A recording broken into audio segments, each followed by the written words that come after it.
আসসালামু আলাইকুম। আজকের ওয়েদারটা অনেক সুন্দর না? এতদিন এক নাগাড়ে অনেক দিন বৃষ্টি ছিল, আজকে রোদ উঠছে কি সুন্দর করে। এখন সকাল প্রায় 8:30 মতো হবে। কিছুদিন ধরে তেমন একটা বাসায় থাকা হয় না, তাই ছাদে ওঠা হয় না।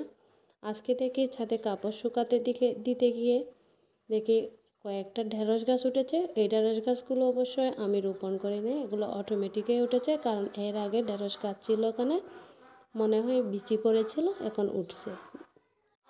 শুধু তাই নয়, এই ঢেঁড়স গাছ ভর্তি ঢেঁড়স ধরে বসে আছে। এগুলা কোন ঢেঁড়স বলেন আমি জানি না, এগুলো আমাদের এখানে বন ঢেঁড়স বলে। এই বন ঢেঁড়সের ভর্তা অনেক মজা। অনেকে সিদ্ধ করে এই ঢেঁড়স ভর্তা করে থাকে, অনেকে তেলে ভেজে করে থাকে। তবে হ্যাঁ, আমি কোনোটাই করব না, কারণ আমার তেল একদম খেতে ইচ্ছা করছে না, আমি ভাপ দিয়েই করব।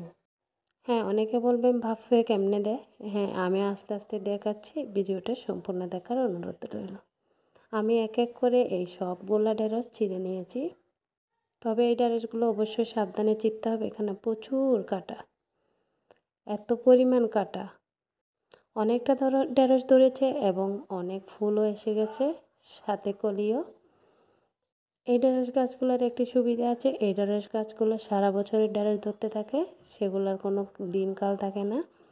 3-4 দিন পর পরে দেখবেন এই ঢেঁড়স গাছ ভর্তি ঢেঁড়স হয়ে গেছে। এখানে কোনো কীটনাশক বা কোনো ধরনের ওষুধ দিতে হয় না, এমনিতেই গাছ ভর্তি ঢেঁড়স ধরে।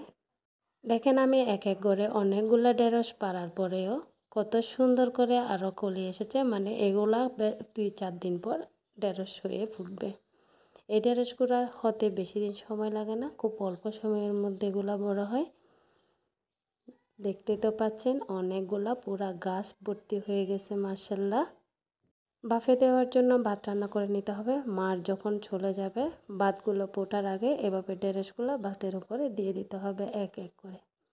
দেখেন আমি কি রকম করে দিচ্ছি, বিছিয়ে দিতে হবে একটার সাথে একটা লাগিয়ে, তারপর ঢাকনা দিয়ে সুন্দর করে ঢেকে দিতে হবে।